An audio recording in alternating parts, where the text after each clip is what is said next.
NATO warns Russia after Poland shoots down huge number of drones that violated its airspace. PM urges acceleration of key transport infrastructure projects. Effectively exploiting free trade agreements, expanding export markets. Hello, so good to see you again in today's news by Nghệ An Press and Broadcasting Agency. Here we go, the first headline of the show. NATO Secretary General Mark Rutte issued a stern warning to Russia for violating Polish airspace early Wednesday with drones intended for Ukraine. He warned that the transatlantic alliance is always ready for the threat of new incursions. Last night, I think what we have seen last night NATO Secretary said that although a full assessment of the incident is still being conducted to determine whether it was a deliberate attack, it is clear that the incident was not an isolated incident. According to Polish officials, in the early morning of September 10th, the country's radar detected 19 flying objects entering its airspace, and Warsaw then shot them down with the support of NATO allies. No casualties were recorded. Immediately after the incident, Poland called for urgent consultations with NATO allies. Secretary General Rutte said the 32 member states expressed solidarity with Poland and condemned Russia's reckless actions. For its part, the Kremlin rejected Poland's accusations, saying Warsaw had not provided any evidence that the downed UAVs originated from Russia.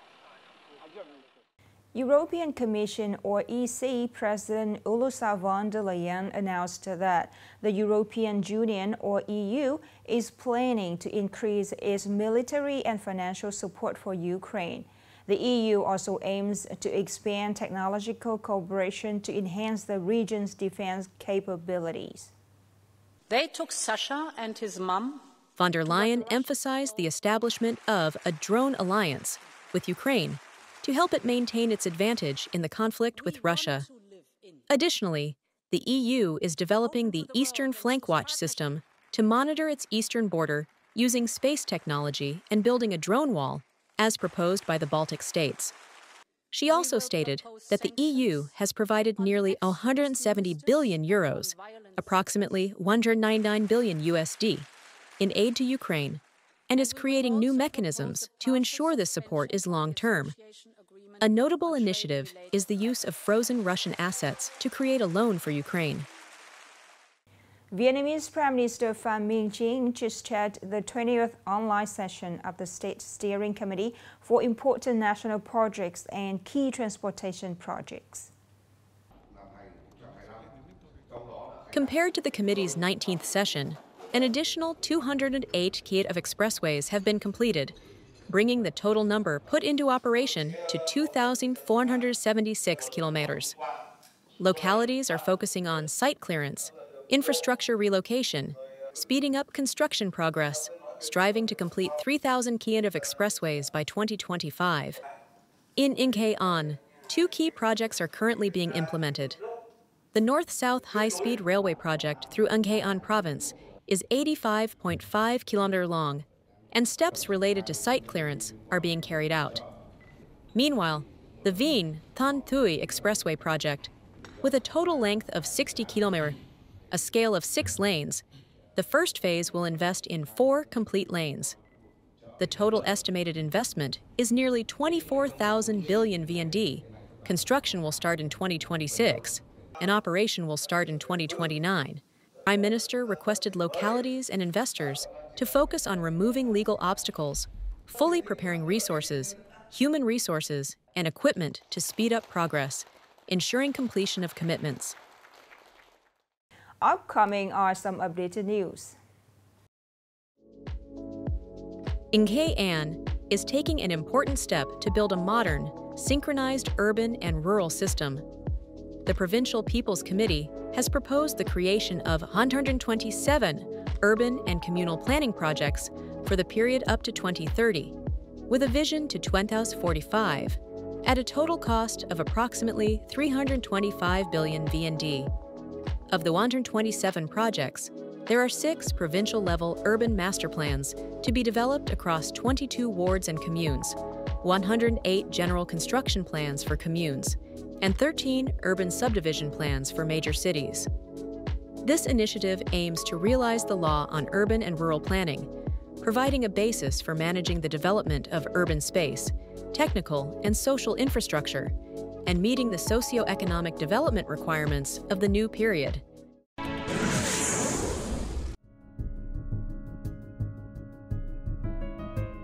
The Nghệ An Provincial Children's Fund, in collaboration with the Jishan Foundation, Taiwan, has organized a scholarship program for students in especially difficult circumstances across 21 communes in the province.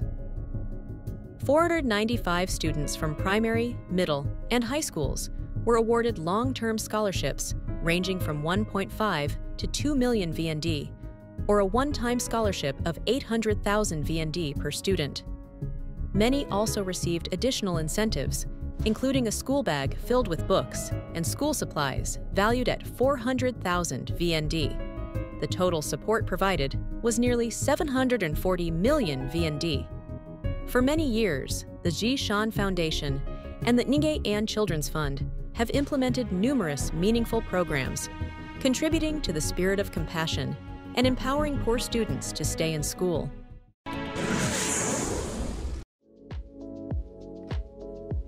Within the framework of the 3rd Vietnam International Photography Festival, HUE 2025, in response to the National Tourism Year, the Department of Fine Arts, Photography and Exhibitions, in coordination with the Department of Culture and Sports of HUE City, organized the 3rd photo exhibition Vietnam through the lens of international photographers.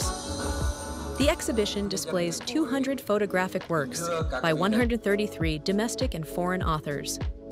The works are introduced through 2 themes: Vietnam through the lens of international photography, and HUE, Ancient Capital, New Opportunities.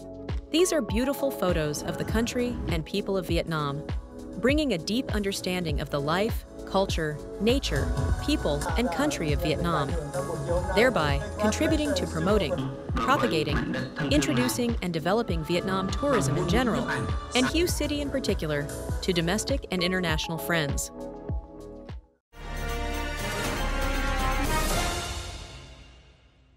From August 7, 2025, the U.S. has officially imposed a 20% retaliatory tariff on goods exported from Vietnam.